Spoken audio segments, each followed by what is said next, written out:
बच्चों, कल हम लोगों ने देखा था कि फॉरेन एक्सचेंज की डिमांड क्या होती है और डिमांड क्यों होती है, ये भी हमने देखा था। डिमांड इसलिए होती है क्योंकि आपको फॉरेन करेंसी की जरूरत पड़ने वाली है और आपको उसका पेमेंट कर रहा है। ओके, फॉरेन करेंसी का आपको पेमेंट करना होता है, इसलिए आपको फॉरेन करेंसी चाहिए होती है। अब सवाल उठता है, भाई फॉरेन करेंसी का पेमेंट कहाँ करना होता है, डिमांड आखिरकार हम करते क्यों है? आप तो ये बता दो सर कि पेमेंट कहाँ करना होता है। तो ये देख लो भाई साहब, ये हमने पढ़ी थी इतनी सारी चीजें, है ना। जहाँ पे फॉरेन करेंसी आपके पास से जाती है, आपके यहाँ से फॉरेन करेंसी कम हो जाती है ना। इस इन 7 पॉइंट्स के लिए फॉरेन करेंसी की हमें नीड होती है ना। ये हम लोग कल पढ़ चुके हैं। इसके बाद बेटा ये एक जरूरी बात आती है, सर ये तो आपने बता दिया कि भाई फॉरेन करेंसी की डिमांड होती है, हर कंट्री को होती है, लेकिन क्यों होती है वो भी हमने देख लिया। लेकिन कभी अगर डिमांड में चेंजेस हो, और पर्टिकुलरली यहाँ पे हम राइस की बात करेंगे कि डिमांड अगर कभी बढ़ जाती है तो आखिरकार ऐसा क्यों होता है कि फॉरेन करेंसी की डिमांड बढ़ती है। ऐसा क्यों होता है सर कि फॉरेन करेंसी की डिमांड इंक्रीज हो जाती है ना। तुम बोलोगे सर डिक्रीज का क्यों नहीं पढ़ रहे यहाँ पे, तो बेटा डिक्रीज एक रेलेवेंट पॉइंट नहीं है, अभी इसको पढ़ोगे तब तुम्हें समझ में आ जाएगा, है ना। यहाँ पे हम डिमांड की जब बात करें तो डिमांड में राइस की बात करेंगे, जब तुम सप्लाई की बात करोगे तो सप्लाई में भी राइस की बात करोगे, या सप्लाई में कमी की बात करोगे, है ना। देखना अभी, reasons for rise in demand for foreign exchange. सबसे पहला रीजन क्या है जिसकी वजह से डिमांड बढ़ती है? बेटा वो है when price of foreign currency falls. जरा सोचो कि अगर फॉरेन करेंसी की प्राइस कम हो जाती है, फॉरेन करेंसी की प्राइस कम होने का मतलब क्या है, मैं लिख के बता देता हूं तुम्हें।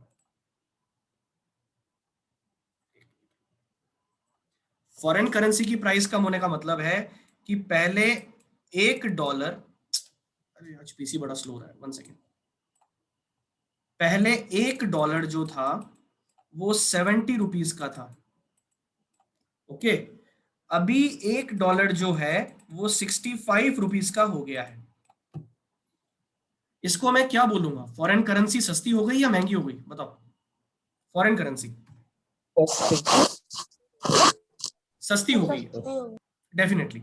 अब मुझे बताओ, जब फॉरेन करेंसी सस्ती होगी तो आपके मन में पहली बात क्या आएगी? आप वो काम करोगे जो फॉरेन करेंसी महंगे होने पर नहीं कर पा रहे थे, कि यार जो महंगी महंगी चीजें हैं ना फॉरेन कंट्रीज में, जो हम इंपोर्ट करने से डरते थे, यार इंपोर्ट करेंगे तो बहुत कॉस्टली पड़ेगा, उसको आप अब इंपोर्ट करना स्टार्ट कर दोगे। तो फॉरेन करेंसी का जब प्राइस कम होता है तो उसका पहला इंपैक्ट ये पड़ता है कि इंपोर्ट्स आपके बढ़ जाते हैं। जब फॉरेन करेंसी कम होती है, सस्ती हो जाती है, तो उसका पहला असर ये होता है कि आपके इंपोर्ट्स क्या हो जाते हैं, बढ़ जाते हैं। चलो यार इंपोर्ट्स बढ़ा देते हैं, है ना, सस्ता हो गया ना, चलो मंगाओ, यही अपॉर्चुनिटी है ना, ताकि हमारे पास से पैसा कम जाएगा और चीज हमारे पास महंगी आ जाएगी। ठीक है, ये आप चाहते हो। सो इंपोर्ट्स इंक्रीज। अब बेटा इंपोर्ट्स बढ़ेंगे, अब तुम लोग मेरे को बताओ, इंपोर्ट्स जब बढ़ेंगे, जब इंपोर्ट्स बढ़ेंगे तो आपको इंपोर्ट्स का पेमेंट करने के लिए क्या चाहिए रहेगी? Foreign currency. तो फॉरेन करेंसी की डिमांड भी उस टाइम बढ़ जाएगी, क्योंकि जैसे ही आप इंपोर्ट्स को बढ़ाओगे ना, आपको उतने ही इंपोर्ट्स के लिए क्या करना होगा, पेमेंट करना होगा in form of foreign currency. और वो जो पेमेंट है उसके लिए आपको डिमांड होगी किसकी? Foreign currency. तो फॉरेन करेंसी की डिमांड बढ़ती क्यों है? हम बढ़ने की बात करें यहाँ पे, क्यों बढ़ती है? पहला रीजन, जब प्राइस कम हो जाती है, जब फॉरेन करेंसी की प्राइस कम हो जाती है और उस टाइम आपके इंपोर्ट्स बढ़ जाते हैं, क्योंकि हर कंट्री ये चाहती है कि हम जो इंपोर्ट करें वो सस्ती प्राइस पर करें, है ना, हमारा नुकसान कम से कम हो। हर कंट्री ये चाहती है ना। और जब वो इंपोर्ट्स बढ़ाएगी, जब वो परचेजिंग ज्यादा करेगी, तो ऑब्वियसली फॉरेन करेंसी आपको ज्यादा चाहिए रहेगी, तो उस टाइम आप डिमांड बढ़ा देते हो। ओके, ये पहला पॉइंट है। दूसरा पॉइंट, डिमांड बढ़ने का दूसरा रीजन क्या है कि भाई जब फॉरेन करेंसी की प्राइस कम होती है ना, तो इससे क्या होता है पता है? टूरिज्म प्रमोट होता है। जरा सोचो कि डॉलर जो एक था वो था कितने का? 70 रुपए का। अभी $1 जो है वो आपके हो गया 65 का। मुझे बताओ, जब डॉलर सस्ता हुआ, बच्चों क्या ये बिल्कुल सही टाइम नहीं है? आप यूएसए में घूम के आओ, यस और नो। Yes sir. बिल्कुल ये एक सही टाइम है, क्योंकि जब आप इंडिया से जाओगे ना, तो आप जब एक्सचेंज करवाओगे फॉरेन करेंसी को, तो अब आपको $1 के लिए देने पड़ेंगे सिर्फ 65 रुपीज। तो आपका खर्चा कम हो रहा है। पहले जाते तो 70 देने पड़ते, वहां पे तो मान लो तुम्हारे वहां पे खर्च होने हैं $1000। पहले भी $1000 ही हो रहे थे, अभी भी $1000 ही हो रहे हैं। लेकिन पहले ये $1000 आपको कितने का पड़ जाता अगर आप एक्सचेंज करवाते? तो 70,000 रुपीज का। और अभी $1000 कितने का पड़ रहा है आपको? 65,000 रुपीज का। तो ऑब्वियसली आप कब जाना पसंद करोगे? टूरिज्म प्रमोट होता है जब फॉरेन करेंसी की प्राइस कम हो जाती है। अब बेटा मेरे को बताओ, जैसे ही फॉरेन करेंसी की प्राइस कम हो गई और उससे टूरिज्म प्रमोट हुआ, तो ज्यादा से ज्यादा टूरिस्ट अब यूएसए जाएंगे। और जब ज्यादा से ज्यादा लोग यूएसए घूमने फिरने जाएंगे ना, तो अब ऑब्वियसली ज्यादा डिमांड होगी यूएस डॉलर्स की, तो फॉरेन करेंसी की डिमांड बढ़ जाएगी। ठीक है, इसीलिए फॉरेन एक्सचेंज की या फॉरेन करेंसी की डिमांड इंक्रीज हो जाती है। ओके, अच्छा अगला point, when price of foreign currency falls, its demand rises as more people want to make gains from speculation activity। बेटा जब भी किसी फॉरेन करेंसी की प्राइस कम हो जाती है, मान लो डॉलर सस्ता हो गया, तो मुझे बताओ जो सट्टा लगाने वाले लोग हैं, जो स्पेकुलेशन एक्टिविटी करने वाले लोग हैं, वो यही तो करते हैं, सस्ता होने पर खरीदते हैं, महंगा होने पर बेचते हैं। तो वो ज्यादा से ज्यादा परचेस करना स्टार्ट कर देंगे फॉरेन करेंसी को। ओके, जितने भी एक्सचेंज हाउसेज हैं हमारे यहाँ पे, वो क्या करना स्टार्ट कर देंगे, ज्यादा से ज्यादा परचेजिंग करना स्टार्ट कर देंगे। ओके, ताकि उनके पास क्या आ जाए, ज्यादा से ज्यादा डॉलर आ जाए, वो भी सस्ते भाव में आ जाए, वो ये चाहेंगे। तो स्पेकुलेशन एक्टिविटीज क्या हो जाती है बेटा, बढ़ जाती है। तो इस बारे में ध्यान रखें कि जब भी फॉरेन करेंसी की प्राइस कम होती है, तो डिमांड बढ़ जाती है। क्यों? क्योंकि स्पेकुलेशन करने वाले अब ज्यादा लेना स्टार्ट कर देते हैं। ओके, वो ज्यादा स्टोर करना स्टार्ट कर देंगे फॉरेन करेंसी को। तो बच्चों ये 3 रीजंस थे जिनकी वजह से क्या इंक्रीज होती है, डिमांड इंक्रीज होती है। डिमांड इंक्रीज का वैसे बेसिक रीजन तो यही है कि भाई डिमांड कब बढ़ती है, बड़ा नॉर्मल सा रूल है, जब उस कमोडिटी की प्राइस कम होती है। मतलब जब रेट कम हो जाती है, फॉरेन एक्सचेंज रेट जब कम हो जाएगी, तो डिमांड बढ़ जाएगी। ये तो बड़ा कॉमन सा रूल है। लेकिन आखिरकार ऐसा हो क्यों रहा है, ये भी तो पता होना चाहिए हमें कि ऐसा एग्जैक्टली होता क्यों है। तो बेटा इसलिए ऐसा इसलिए होता है, पहला रीजन इसका ये है, क्योंकि जब प्राइस कम होती है ना, तब आप ज्यादा इंपोर्ट करना स्टार्ट कर देते हो, तो डिमांड तो बढ़ेगी ऑब्वियसली। दूसरा रीजन कि जब प्राइस कम होती है, तब टूरिज्म प्रमोट हो जाता है, ज्यादा लोग घूमने फिरने जाते हैं, ज्यादा लोग घूमेंगे तो ज्यादा लोगों को पैसे की जरूरत पड़ेगी, उस टाइम पे डिमांड बढ़ जाती है ना। और तीसरा, जब फॉरेन करेंसी की प्राइस कम होती है, तो बेटा तीसरी बात ये, स्पेकुलेशन वाले जो हैं वो ज्यादा परचेसिंग करते हैं, है ना। स्पेकुलेशन वालों से मेरा मतलब है कि ये जितने भी हमारे एक्सचेंज सेंटर्स हैं, एक्सचेंज हाउसेज हैं, ओके, ये पसंद करते हैं कि ज्यादा करेंसी अपने पास रखें, भले लोगों से ले लें, परचेजिंग कर लें, या बाहर के जो फॉरेक्स हैं दूसरी कंट्रीज के, उनसे ले लें, लेकिन वो लेके अपने पास रख लेते हैं कि यार अभी प्राइस कम चल रही, चलो ले लेते हैं, है ना। और फिर बाद में वो लोग क्या करेंगे, बाद में वो लोग उसको जब महंगा हो जाएगा ना, 1-2 रुपए बढ़ते ही, तब वो ज्यादा उसकी सप्लाई बढ़ा देंगे। ये हम पढ़ेंगे सप्लाई में, है ना। चलो अब मेरे को बताओ कौन क्या पूछना चाहता है, किसी के मन में कोई डाउट हो तो पूछो। सर मेरे को ये पूछना है, अगर हमने किसी फॉरेन बैंक से लोन लिया हम्म। और सर उस समय फॉरेन करेंसी की प्राइस कम होगी, तो हम्म। सर हमें लोन कम पे करना पड़ेगा या मतलब उसी अमाउंट पे पे करना पड़ेगा? मतलब प्राइस तो नहीं धीरे नहीं धीरे नहीं कम नहीं नहीं हो नहीं गई है नहीं ना नहीं सर? नहीं, एक मिनट, वो हमारी चिंता है। जिसने आपको लोन दिया है, उसने अगर आपको $1000 का लोन दिया है, तो उसको $1000 चाहिए ही चाहिए। उसको फर्क नहीं पड़ता कि लेते टाइम उसकी वैल्यू 60 थी $1 की या 70 थी, और पे करते टाइम चाहे ज्यादा हो गई या कम हो गई, इस बात से उसको कोई फर्क नहीं पड़ता। आपने लोन लिया है तो आपने अपने रिस्क पे लिया है ना। आपको पे कितने करने पड़ेंगे, सामने वाले को क्या मतलब है यार कि सस्ता हो रहा है महंगा हो रहा है, उसको तो क्या चाहिए, $1000 चाहिए जितने का आपने लोन लिया। नहीं सर, तो रुपीस की जैसे सर हमें उसकी वैल्यू गिर गई सर रुपीस की, तो सर हम्म। हमें कम रुपीस पे करना पड़ेंगे ना $1 के लिए? हाँ बिल्कुल, बिल्कुल कम पे करने पड़ेंगे, डेफिनेटली। अच्छी बात है, फायदे की बात है ये। लेकिन सामने वाले को तो स्टिल $1000 ही मिलेंगे, है ना। तुम ये मत सोचो सामने वाले को नुकसान हो रहा है उससे, सामने वाले को कोई नुकसान नहीं है ना। चलो, और किसी के मन में कोई डाउट? Excuse me sir. हाँ बोलो बेटा।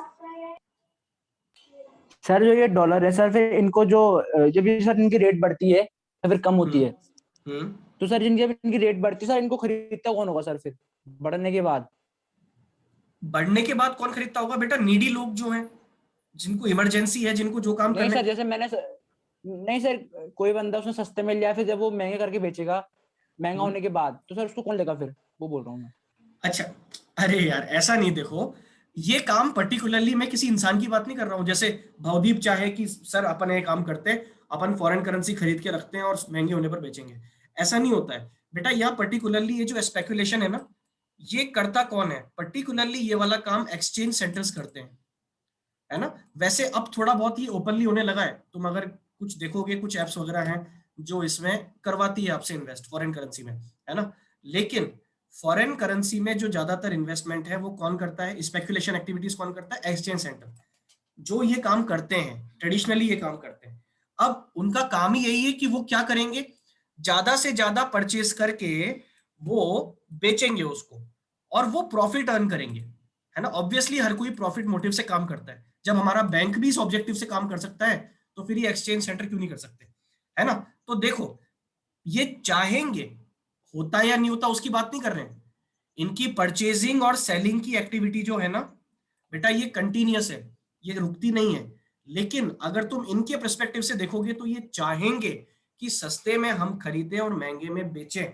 ओके, और तुम ये बोल रहे हो महंगे में खरीदेगा कौन फिर जब ये बेचेंगे? तो बेटा महंगे में खरीदने वाले खरीदेंगे ही सही, क्योंकि जिसको मान लो किसी के फादर यूएस में रहते हैं और अर्जेंटली उनको दिल का दौरा पड़ गया और उनको जाना पड़ रहा है यहाँ से, है ना, तो उनको जाना ही पड़ेगा। एसेंशियल चीजें आप इंपोर्ट्स करते हो, वो आपको करनी ही पड़ेगी, है ना। आपको सामने वाले को पेमेंट करना ही पड़ेगा, करना है तो। आपको लोन्स का रीपेमेंट का टाइम आ गया कंट्री को, तो लोन्स का रीपेमेंट करना ही पड़ेगा, है ना। तो ये तो मत सोचो कि भाई सेल कम हो रही है, ज्यादा हो रही है। परचेजिंग और सेलिंग, स्पेकुलेशन एक्टिविटीज की, इसकी फॉरेन करेंसी की चलती रहती है। हाँ, आइडल सिचुएशन जो है उसकी यहाँ पे बात की गई है कि ये चाहेंगे ऐसा, इनका प्रॉफिट ज्यादा कमाने के लिए ये लोग ऐसा चाहेंगे कि ऐसा हो जाए, है ना। बात समझ में आ रही है? यस और नो? Yes sir. ओके, और कोई डाउट मन में किसी के? सर बोलो। सब मेरे सर, अगर मैं डॉलर लेने जाऊं तो वो उनको आरबीआई सेंट्रल बैंक से देंगे या फिर अपनी जो मनी सप्लाई में से देंगे पैसा? क्या मतलब? अरे बेटा इसका तो पूरा एक स्टॉक है हमारे पास, जिसको हम बोलते हैं foreign exchange reserve. Foreign exchange reserve, ये हमारे फ्लो में थोड़ी ना है मनी, या हमारे सिस्टम में थोड़ी ना है ये वाली मनी। इसका कस्टडियन कौन है? आरबीआई है, हमारा सेंट्रल बैंक। वो नजर रखता है कि पूरी कंट्री में जितने भी फॉरेन एक्सचेंज है वो टोटल मिला के कितना है। वो कभी भी सर्कुलेशन में थोड़ी ना आता है, सर्कुलेशन में तो आपकी खुद की करेंसी रहती है, रुपीज रहेगा ना बेटा। तो सर्कुलेशन में कोई फर्क पड़ेगा ही नहीं इससे, है ना। बात समझ में आ रही है या कुछ और पूछ रहा है? नो सर, ये पूछा था। ओके, वो करेंसी चलती नहीं है ना हमारे। डॉलर चलते होते तब तो ये सर्कुलेशन में आता, है ना। सर्कुलेशन में तो है ही नहीं हमारे। और किसी के मन में कोई डाउट है तो पूछ सकते हैं मैडम। सबको क्लियर है तो यस और नो में आंसर दे दो। मैं डिमांड कर्व पे आता हूँ फिर। Yes sir. Yes sir. चलो ठीक है, अब आ जाते हैं बेटा हम डिमांड कर्व पे। फॉरेन करेंसी का डिमांड कर्व, क्या ये कोई स्पेशल सोने चांदी का बना हुआ है? नहीं।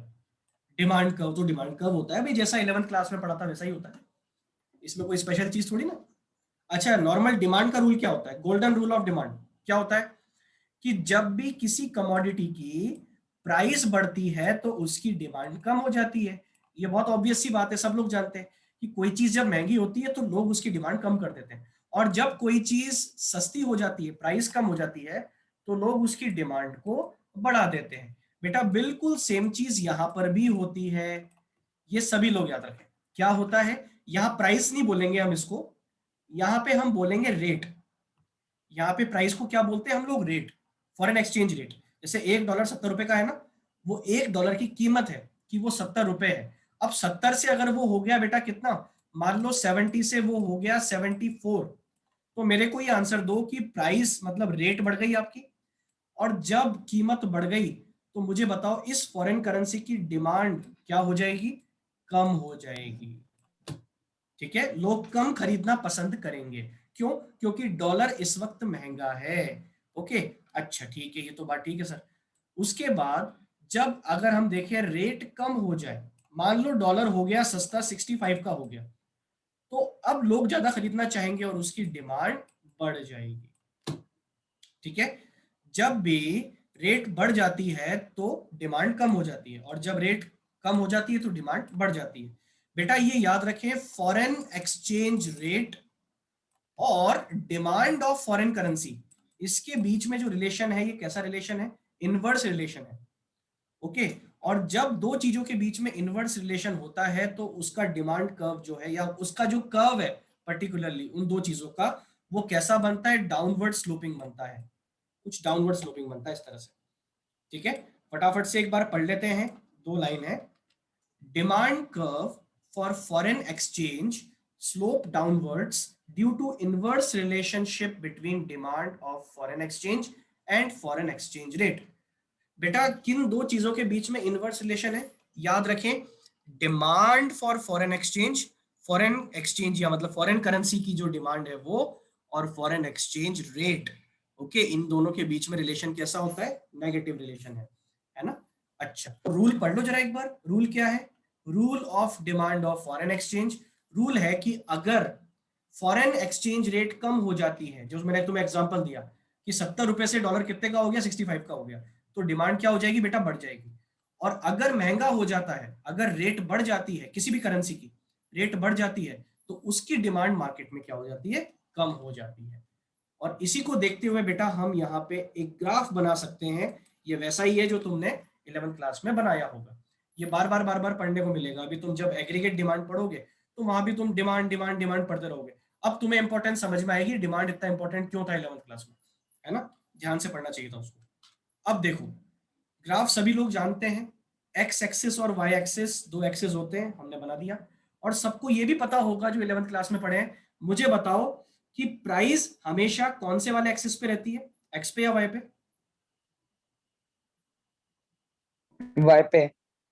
वेरी गुड, प्राइस हमेशा रहती है वाई पे, ये सबको मालूम होगा, है ना। प्राइस रहती है वाई पे, और एक्स पे क्या रहता है फिर, एक्स पे रहता है वो चीज जिसका कर्व है, डिमांड का कर्व है, तो उसकी क्वांटिटी जो है डिमांड की, जो डिमांड है वो रहेगी एक्स पे।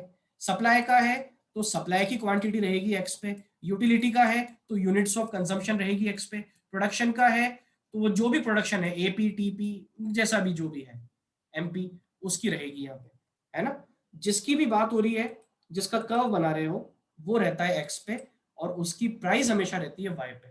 ओके, अच्छा, ये तो बात सर ठीक है। तो हम इस यहाँ पे ले लेते हैं डिमांड फॉर फॉरेन एक्सचेंज, और वाई पे ले लेते हैं रेट ऑफ फॉरेन एक्सचेंज। अब बेटा क्या होता है, देखो मैं आपको कॉम्बिनेशन बना के दिखाता हूं, और उससे तुम बना लोगे आराम से। जैसे मान लो कि $1 अभी है 70 रुपए का, ये मैं लिख रहा हूं यहाँ पे रेट, डॉलर की रेट 70 रुपए का $1 है, तब उसकी डिमांड जो है मार्केट में वो है 100 मिलियन। ठीक है, अब जब क्या हो गया, डॉलर पहले से सस्ता हो गया, देखो डॉलर हो गया 65 रुपीज का। अब बेटा मेरे को बताओ कि डॉलर 65 का हो गया तो इससे डिमांड बढ़ेगी या कम हो जाएगी, फटाफट आंसर दें। बढ़ेगी। बढ़ जाएगी। बढ़ेगी। तो यहाँ पे 120 मिलियन हो गया, ऐसा मानो कि ये 120 मिलियन हो गया। लेकिन अगर बढ़ जाता है, मान लो 75 रुपीज का $1 हो गया, तो अब डिमांड हो जाएगी कम और ये रह जाएगा 80 मिलियन। अब जब इसको तुम ग्राफ पे बनाओगे, ये 70, 65 और यहां तक मैं बना लेता हूं पहले तो यहाँ पे हम ले लेते हैं बेटा, ये तो जीरो होता है, रूट पॉइंट सभी को याद है ना। इसके बाद यहाँ 20 का मैं ले लेता हूँ, 20, 40, 60 और ये हो गया बेटा आपका 80। 60 और 80 के बीच में ये सब कुछ आ रहा है ना। तो जरा देखो ध्यान से, और यहाँ पे ले लेते हैं हम, कितना हो रहा है 100, तो यहाँ पे भी 20 ले लेते हैं, 20, 40, इधर से 60, 80, 100 और 120। ठीक है, अब बेटा जब इसका आप ग्राफ बनाओगे, कॉम्बिनेशन बताओ पहला क्या है। जब 70 रुपए रेट थी तब डिमांड कितनी थी, 100 मिलियन थी। जब 70 रुपए की रेट थी, 70 यहाँ पे कहीं पे आएगा, तो डिमांड कितनी थी, 100 थी।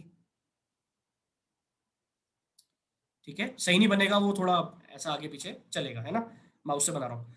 जब 65 हो गई, जब कम हो गई, जब 65 हो गई, तो बताओ इसकी क्या हो जाएगी, डिमांड इंक्रीज हो जाएगी। तो देखो डिमांड इंक्रीज होके हो गई 120, ये 120 हो गई, ओके। और जब बढ़ जाती है, जब प्राइस बढ़ गई 75 हो गई, 75 यहाँ पे आएगा, तो बेटा इसकी डिमांड क्या हो जाएगी, कम हो जाएगी। अब जब तुम इन तीनों पॉइंट्स को मिलाओगे तो तुम्हारा बन जाएगा डिमांड कर्व, और डिमांड कर्व जो आपका है वो कुछ इस तरह का बनेगा, और ये बेटा कहलाता है डाउनवर्ड स्लोपिंग, ओके। ये नीचे आता हुआ जो एक कर्व है आपका बन रहा है, और ये इनवर्स रिलेशनशिप को दिखाता है, इसी को हम कहेंगे ये है आपका डिमांड कर्व, ठीक है। चलो एक बार देख लेते हैं फटाफट से। ये देखो भाई, इस तरह का कुछ डिमांड कर्व बनता है। अब इसमें मैंने एक रेट ले ली है कांस्टेंट, और ये बेटा कांस्टेंट रेट है, जरा सब लोग देखें ध्यान से, ये कांस्टेंट रेट है कि भाई जब रेट इतनी है तो डिमांड इतनी है। अब मैंने यहाँ पे एग्जांपल लिया है इंक्रीज का, कि अगर रेट बढ़ जाती है, तो तुम लोग बताओ कि अगर रेट बढ़ जाती है तो डिमांड क्या होनी चाहिए फिर, कम या ज्यादा, कम होनी तो चाहिए। देखो बेटा ये हो जाएगी कम।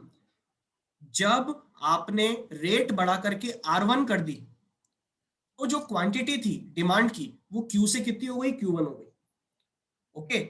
इसीलिए ये बनता है डाउनवर्ड स्लोपिंग। और उल्टा भी करके देख लो एक बार, रेट को एक बार कम करके देख लो जरा, R2 अगर कर दोगे, ये बनाया नहीं है मैंने, सिर्फ एक एग्जांपल लिया है, R2 अगर कर दोगे तो बेटा उससे क्या हो जाएगा, डिमांड अब आपकी पहले से ज्यादा इंक्रीज हो जाएगी, और ये आपका Q3 हो जाएगा, ठीक है। ये डिमांड कर्व होता है, सभी लोग इसके बारे में जानते होंगे।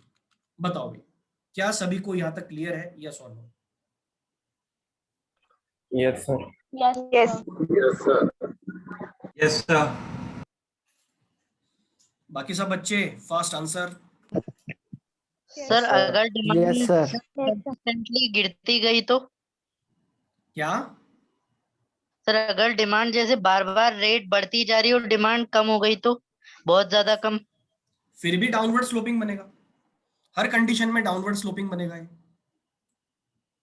नेगेटिव रिलेशन जहां भी है ना, वहां पे डाउनवर्ड स्लोपिंग ही बनेगा, है ना बेटा। ये सारे डाउट्स क्लियर होते हैं जब डिमांड पढ़ते हैं, है ना, और तुम्हारे डिमांड पढ़ने का टाइम अभी आया नहीं, है ना। चिंता मत करो, तुम्हारा शायद मेरे ख्याल से अरेंजमेंट जो होगा वो 11th क्लास में जब माइक्रो चलेगी ना, उसमें मेरी क्लास में अरेंजमेंट में करूंगा, है ना, तो वहां पे ये सब चीजें क्लियर हो जाएगी, चिंता मत करो। क्या हुआ, कोई कुछ बोल रहा है बेटा? भव्या कुछ बोल रही है शायद, भव्या कुछ बोल रही हो, कोई प्रॉब्लम? नहीं बोल रही है, चलो आगे बढ़ जाते हैं। अब आ जाते हैं बेटा सप्लाई पे, और सप्लाई को फटाफट निपटाएंगे, क्योंकि डिमांड जब आपने अच्छे समझ लिया, सप्लाई फटाफट से आ जाएगा। मुझे बताओ किसी फॉरेन करेंसी की डिमांड क्यों होती थी? क्योंकि हो सकता है आपको उसका पेमेंट करना पड़ जाए, इसलिए डिमांड होती थी। मुझे बताओ कि किसी फॉरेन करेंसी की सप्लाई क्यों होती है? सोचो और बताओ।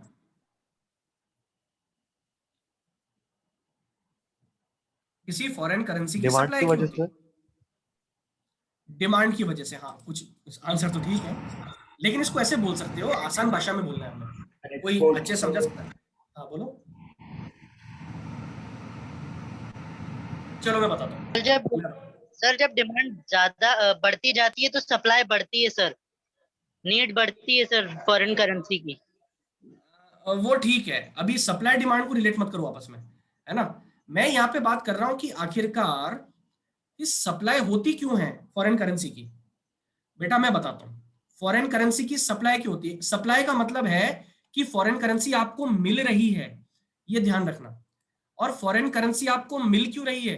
क्योंकि उसके बदले में आप कुछ ना कुछ दे रहे हो। आप जब किसी फॉरेन कंट्री को कुछ देते हो ना, तो बदले में वो आपको सप्लाई देते हैं, उनकी करेंसी देते हैं, ओके। तो सप्लाई कब होती है किसी फॉरेन करेंसी की? जब आप कोई ना कोई ऐसी एक्टिविटी करते हो जिससे आपको फॉरेन करेंसी मिलती है, इसलिए बेटा सप्लाई को इनफ्लो कहा जाता है। सप्लाई को क्या कहा जाता है? इनफ्लो कहा जाता है, क्योंकि सप्लाई के केस में फॉरेन करेंसी हमारे पास आती है, हमें सप्लाई हो रही है, ये मान के चलो। डिमांड कौन कर रहा था? डिमांड भी हम लोग कर रहे थे, क्योंकि हमें फॉरेन करेंसी पे करनी थी। सप्लाई भी हमें हो रही है, क्योंकि हम दुनिया को कुछ दे रहे हैं, हम फॉरेन कंट्रीज को कुछ दे रहे हैं। जैसे अभी सबसे बड़ा एग्जांपल इसका एक्सपोर्ट आएगा। जब आप इंडिया से कुछ एक्सपोर्ट करोगे बाहर, गुड्स एंड सर्विसेज, तो बदले में वो कंट्री आपको क्या देगी? उसकी करेंसी देगी। तो फॉरेन करेंसी की सप्लाई आ गई ना आपके पास। ओके, तो हमारे पास सप्लाई आती है, इसलिए सप्लाई को इनफ्लो कहा जाता है। ओके, डिमांड को बेटा आउटफ्लो बोलते थे। क्या कहते थे? आउटफ्लो। क्यों कहते थे? क्योंकि डिमांड जब आप करते हो ना, तो वहां पे पेमेंट इन्वॉल्व होता है, तो वहां पे आपके पास से फॉरेन करेंसी जाती है। क्यों? क्योंकि आपको जरूरत है उसकी, क्योंकि आपको पे करना है। ठीक है, रिजल्ट देखा करो कि भाई डिमांड का रिजल्ट क्या है? फॉरेन करेंसी का पेमेंट। और सप्लाई का रिजल्ट क्या है? फॉरेन करेंसी की रिसीट। और पेमेंट जब होती है तो वो आउटफ्लो हो जाता है, और जब रिसीट होती है तो वो इनफ्लो हो जाता है ना। अब जरा फटाफट से एक बार पढ़ लेते हैं कि सप्लाई का मतलब क्या है। Supply of foreign exchange increases from any transaction that involves receipt of foreign currency. बेटा सप्लाई हर उस चीज को बोलोगे जब आपको फॉरेन करेंसी मिलती है। जब आपको फॉरेन करेंसी मिलेगी उसको सप्लाई बोल देंगे कि हमें सप्लाई मिल गई, फॉरेन करेंसी की सप्लाई मिल गई, हमें सप्लाई हो गई है। Okay, the supply of foreign exchange comes from those people who receive it due to various reasons. यहाँ पे हमारी बात हो रही है, डोमेस्टिक कंट्री की बात हो रही है कि हम जैसे जो लोग हैं हमें सप्लाई क्यों मिलती है। बेटा हम भारत देश के लोग हैं, हमें सप्लाई क्यों मिलती है फॉरेन करेंसी की? सप्लाई इसलिए मिलती है क्योंकि हम कुछ काम करते हैं, कुछ रीजन है इसके, और वो रीजन अब हम पढ़ लेते हैं। यहां पे हम इसको कहेंगे सोर्सेज ऑफ फॉरेन एक्सचेंज, कि भाई पैसा आता कहां से है हमारे पास सप्लाई कहां से आती है, या फिर आप इसको ऐसा कह सकते हो sources of supply. Sources of supply भी कह सकते हो, रीजन बोलना ठीक नहीं होगा, सोर्सेज ऑफ सप्लाई कह सकते हो कि भाई सप्लाई हमारे पास आती है, तो सप्लाई कहां से आती है? नंबर वन, जब आप क्या करते हो बच्चों? जब आप एक्सपोर्ट करते हो गुड्स एंड सर्विसेज का। इंडिया ने गुड्स एक्सपोर्ट किया, इंडिया ने अपनी सर्विसेज एक्सपोर्ट की, तो बदले में इंडिया को मिलेगा पेमेंट, और पेमेंट मिलेगा in form of foreign currency. तो जब पैसा हमें मिलेगा तो वो हमारे पास क्या आ जाएगा? वो हमारे पास क्या आ जाएगा? सप्लाई। सप्लाई बोला करो उसको जब भी बात करेंगे। फॉरेन करेंसी की क्या मिल गई हमें? सप्लाई मिल गई। ये तो बड़ा ऑब्वियस है, एक पॉइंट था। दूसरा टूरिज्म। अब ये टूरिज्म जब हमने डिमांड में देखा था, तो बेटा वहां पे टूरिज्म किस कॉन्टेक्स्ट में आपने देखा था? कि भाई हमारे लोग जब बाहर जाते हैं, उस कॉन्टेक्स्ट में आपने देखा था। अरे ये भी तो सोचो, जब बाहर के लोग इंडिया आते हैं, जब बाहर के लोग इंडिया आते हैं, तो बेटा वो हमारी करेंसी लेके उनकी करेंसी हमें देंगे, क्योंकि उन्हें वहां पे यही खर्च करनी है यहाँ पे आके, है ना। जैसे यूएसए से 2 टूरिस्ट इंडिया में आए घूमने फिरने, अब वो क्या करेंगे? वो अपने डॉलर्स देकर के रुपीज लेंगे, क्योंकि यहाँ पे तो खर्च रुपीज होने। तो हमारे पास क्या आ गए बताओ? डॉलर्स आ गए, मजा आ गया। तो जब टूरिज्म, जब बाहर के लोग इंडिया में आते हैं, तो वहां से भी हमें सप्लाई होती है किसकी? फॉरेन एक्सचेंज की, हमें फॉरेन एक्सचेंज मिल जाता है। तीसरा, यूनिलैटरल ट्रांसफर्स, रेमिटेंसेस। ये सही करूंगा मैं यहाँ पे, टू अब्रॉड नहीं है बच्चों, ये फ्रॉम अब्रॉड है। रेमिटेंसेस फ्रॉम अब्रॉड, कि जैसे इंडिया में कोई पेरेंट्स रहते हैं और उनके बच्चे जो हैं वो काम करते हैं यूएसए में, वहां से अपने वो माता पिता को पैसा भेजते हैं। अब बेटा जब वो पैसा भेजेंगे तो वो क्या करेंगे? वो इंडिया से रुपीस ले लेंगे और डॉलर्स दे देंगे बदले में, और फिर रुपीस किसको पे कर देंगे? अपने पेरेंट्स को पे कर देंगे। तो अल्टीमेटली इंडिया के पास क्या आ गए? डॉलर्स आ गए। तो ये भी सप्लाई मिलने का एक रीजन है, रेमिटेंसेस फ्रॉम अब्रॉड। ओके, अगला क्या था बच्चों? स्पेकुलेशन। तुमने देखा होगा कि ये पॉइंट और लगभग सेम चल रहे हैं जो डिमांड में थे, है ना। स्पेकुलेशन बच्चों, स्पेकुलेशन, क्या सप्लाई हमें स्पेकुलेशन से कोई रिलेट कर सकता है? कोई बता पाएगा मेरे को स्पेकुलेशन सप्लाई को रिलेट करके? कौन बताना चाहेगा?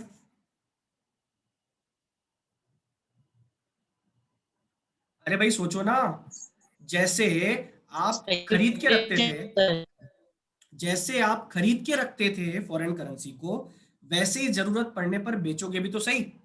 ओके, तो बेटा दोनों एक्टिविटी इंवॉल्व होती है स्पेकुलेशन में, याद रखना। स्पेकुलेशन में 2 एक्टिविटी इंवॉल्व होती है, डिमांड भी होती है एज वेल एज सप्लाई भी होती है।